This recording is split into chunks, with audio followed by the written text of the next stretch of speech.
નમસ્કાર મિત્રો, સ્વાગત છે અમારી યુટ્યુબ ચેનલ ઓલેજ હેપીમાં। મિત્રો, આજે આપણે પોલીસ કોન્સ્ટેબલનું ટેસ્ટ પેપર નંબર 3 જોઈશું, જેમાં આપણે ટોટલ 25 પ્રશ્નોનો સમાવેશ કરેલ છે। 25 પ્રશ્નોમાંથી કેટલા પ્રશ્નો સાચા પડે છે તે તમારે કોમેન્ટ બોક્સમાં જરૂરથી જણાવજો। તો ચલો મિત્રો, ટાઈમ ન બગાડતા શરૂ કરીએ। 51 નંબરનો ક્વેશ્ચન, ફરિયાદ કઈ કલમ હેઠળ નોંધવામાં આવે છે? તો ફરિયાદ CRPCની કલમ 154 અંતર્ગત નોંધવામાં આવે છે। દાળના ગુનામાં ઓછામાં ઓછા કેટલા આરોપીઓ હોવા જોઈએ? તો દાળના ગુનામાં ઓછામાં ઓછા 5 આરોપી હોવા જોઈએ। કર્ફ્યુ કઈ કલમ હેઠળ લગાડવામાં આવે છે? તો કર્ફ્યુ કઈ કલમ હેઠળ લગાડવામાં આવે છે? તો CRPCની કલમ 144 અંતર્ગત કર્ફ્યુ લગાડવામાં આવે છે। CRPCનું આખું રૂપ શું છે? તો CRPCનું આખું રૂપ સાચો જવાબ રહેશે option C, criminal procedure code, જે CRPCનું આખું રૂપ છે। માહિતી અધિકાર એક્ટ હેઠળ સામાન્ય રીતે કેટલા દિવસોમાં માહિતી પૂરી પાડવાની હોય છે? તો RTE એક્ટ હેઠળ સામાન્ય રીતે કેટલા દિવસોમાં માહિતી પૂરી પાડવાની હોય છે? સાચો જવાબ રહેશે ડી ઓપ્શન, 30 દિવસમાં માહિતી પૂરી પાડવાની હોય છે। સ્ત્રીને સાસરિયા દ્વારા શારીરિક માનસિક ત્રાસ આપવાના ગુનાની શિક્ષા કઈ કલમ હેઠળ થાય છે? સાચો જવાબ રહેશે બી ઓપ્શન, 498A અંતર્ગત શિક્ષા થાય છે।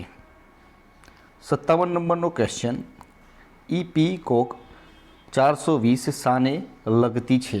એટલે કે ઇન્ડિયન પિનલ કોડ 420 શાને લગતી છે? સાચો જવાબ રહેશે બી ઓપ્શન, ઠગાઈને લગતી છે। ઇન્ડિયન પિનલ કોડમાં કુલ કેટલી કલમો છે? ઇન્ડિયન પિનલ કોડમાં કુલ 511 કલમો છે, એટલે કે સી ઓપ્શન સાચો જવાબ રહેશે। ઇન્ડિયન પિનલ કોડમાં કઈ કલમોમાં સૈન્યને લગતી જોગવાઈઓ કરવામાં આવેલ છે? કઈ કલમમાં સૈન્યને લગતી જોગવાઈઓ કરવામાં આવેલ છે? સી ઓપ્શન સાચો જવાબ રહેશે કલમ 131થી 140 અંતર્ગત સૈન્યને લગતી જોગવાઈઓ કરવામાં આવેલ છે। ગુનાહિત વિશ્વાસઘાતની વ્યાખ્યા ઇન્ડિયન પિનલ કોડની કઈ કલમમાં આપવામાં આવેલ છે? ગુનાહિત વિશ્વાસઘાતની વ્યાખ્યા સાચો જવાબ રહેશે બી ઓપ્શન, 405માં ઇન્ડિયન પિનલ કોડ 405ની કલમમાં આપવામાં આવેલ છે। ક્રિમિનલ પ્રોસિજર કોડની કલમ 144 હેઠળ આદેશ કરવાનો અધિકાર કોને છે? ડી ઓપ્શન સાચો જવાબ રહેશે, એટલે કે ઉપરના બધા, એટલે કે જિલ્લા મેજિસ્ટ્રેટને પણ છે અધિકાર, સબ ડિવિઝનલ મેજિસ્ટ્રેટને પણ અધિકાર છે અને એક્ઝિક્યુટિવ મેજિસ્ટ્રેટને પણ અધિકાર છે, એટલે કે આ ત્રણેયને 144 હેઠળ આદેશ આપવાનો અધિકાર છે। બેદરકારી અને ઉપેક્ષાથી કોઈનું મૃત્યુ થાય તો ઇન્ડિયન પિનલ કોડની કઈ કલમ હેઠળ કાર્યવાહી કરવામાં આવે છે? 62મા નંબરના ક્વેશ્ચનમાં સાચો જવાબ રહેશે એ ઓપ્શન, 304A અંતર્ગત કાર્યવાહી કરવામાં આવે છે। નીચેનામાંથી કયું કૃત્ય ઇન્ડિયન પિનલ કોડ હેઠળ ગુનો નથી? ઇન્ડિયન પિનલ કોડ હેઠળ ગુનો નથી, કયું કૃત્ય? 63માં સાચો જવાબ રહેશે સી ઓપ્શન, અસ્થિર મગજની વ્યક્તિ દ્વારા જો કોઈ કૃત્ય કરવામાં આવે તો ઇન્ડિયન પિનલ કોડ હેઠળ ગુનો બનતો નથી।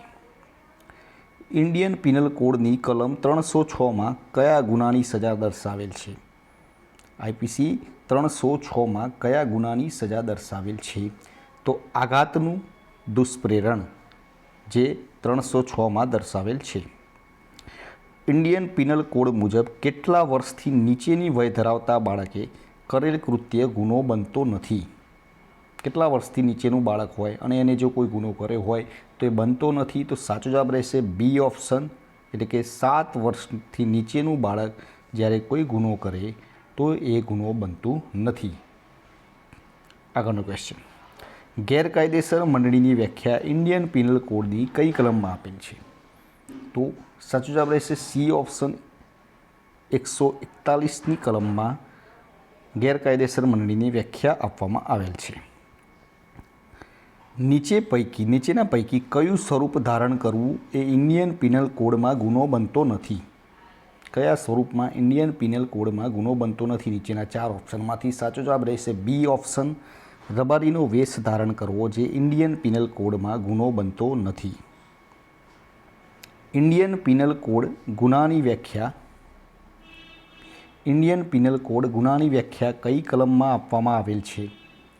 68મા નંબરના ક્વેશ્ચનમાં સાચો જવાબ રહેશે સી ઓપ્શન, કલમ 40માં. ઇન્ડિયન પિનલ કોડમાં ખૂનની વ્યાખ્યા કઈ કલમમાં આપેલી છે? તો ખૂનની વ્યાખ્યા કલમ 300માં આપવામાં આવેલ છે, એટલે કે બી ઓપ્શન સાચો જવાબ રહેશે. નીચેનામાંથી કઈ પદ્ધતિ ઇન્ડિયન પિનલ કોડમાં ગુનામાં મદદગારી થઈ શકે છે? કઈ પદ્ધતિ ઇન્ડિયન પિનલ કોડમાં ગુનામાં મદદગારી થઈ શકે છે? 70મા નંબરના ક્વેશ્ચનમાં સાચો જવાબ રહેશે ડી ઓપ્શન, આપેલા તમામ, એટલે કે કાવતરું રચીને, હથિયારો આપીને, ઉશ્કેરણીથી આ ત્રણેય ગુનામાં મદદગાર થઈ શકે છે ઇન્ડિયન પિનલ કોડ મુજબ. નીચેના પૈકી ઇન્ડિયન પિનલ કોડમાં કયા ગુના માટે ખોટી કલમ દર્શાવેલ છે? કયા ગુના માટે ખોટી કલમ દર્શાવેલ છે? તો સાચો જવાબ રહેશે એ ઓપ્શન, બળાત્કાર 371, જે ગુના માટે ખોટી કલમ દર્શાવેલ છે. એટલે કે આ 3 કલમો સાચી છે. બળાત્કાર માટે 371, જે ખોટી કલમ દર્શાવેલ છે. નીચેના પૈકી ઇન્ડિયન પિનલ કોડમાં કઈ કલમ સ્ત્રી વિરુદ્ધના ગુનાને લગતી છે? સ્ત્રી વિરુદ્ધના ગુનાને લગતી છે. 72મા નંબરના ક્વેશ્ચનમાં સાચો જવાબ રહેશે એ ઓપ્શન, 509, જે સ્ત્રી વિરુદ્ધના ગુનાને લગતી છે. ઇન્ડિયન પિનલ કોડના કયા પ્રકરણમાં મિલકત વિરુદ્ધના ગુનાહોનો સમાવેશ કરવામાં આવેલ છે? મિલકત વિરુદ્ધના ગુનાહોનો સમાવેશ કયા પ્રકરણમાં કરવામાં આવેલ છે? સાચો જવાબ રહેશે બી ઓપ્શન, પ્રકરણ 17માં. નીચેનામાંથી ક્રિમિનલ પ્રોસિજર કોડમાં તપાસ કોણ કરી શકે છે? તો તપાસ કોણ કરી શકે છે ક્રિમિનલ પ્રોસિજર કોડમાં? ડી ઓપ્શન, ઉપરના તમામ, એટલે કે પોલીસ અધિકારી પણ કરી શકે છે, મેજિસ્ટ્રેટ પણ કરી શકે છે, અને મેજિસ્ટ્રેટ દ્વારા નિયુક્ત કરેલ વ્યક્તિ પણ તપાસ કરી શકે છે. And last question, criminal procedure code મુજબ સ્થળની વ્યાખ્યામાં નીચેનામાંથી કોનો સમાવેશ થાય છે? સ્થળની વ્યાખ્યામાં નીચેનામાંથી કોનો સમાવેશ થાય છે? ઉપરના તમામ, એટલે કે ઘર, તંબુ, જહાજ, દરેકનો સમાવેશ થાય છે. મિત્રો, 25 ક્વેશ્ચનમાંથી કેટલા પ્રશ્નો સાચા પડ્યા કોમેન્ટ બોક્સમાં જરૂરથી જણાવજો. કાલે ફરીથી નવા વિડીયો સાથે મળીશું. જય હિન્દ, જય ભારત. અને આ વિડીયો પસંદ આવ્યો તો વિડીયોને લાઇક કરી દેજો, પોતાના મિત્રો જોડે શેર કરજો, ચેનલને સબસ્ક્રાઈબ કરવાનું ના ભૂલતા, જેથી કરીને આવનાર દરેક વિડીયોની નોટિફિકેશન આપને સૌપ્રથમ મળી રહે અને આપની તૈયારીમાં વધારો થઈ શકે. કાલે ફરીથી નવા વિડીયો સાથે મળીશું. જય હિન્દ, જય ભારત.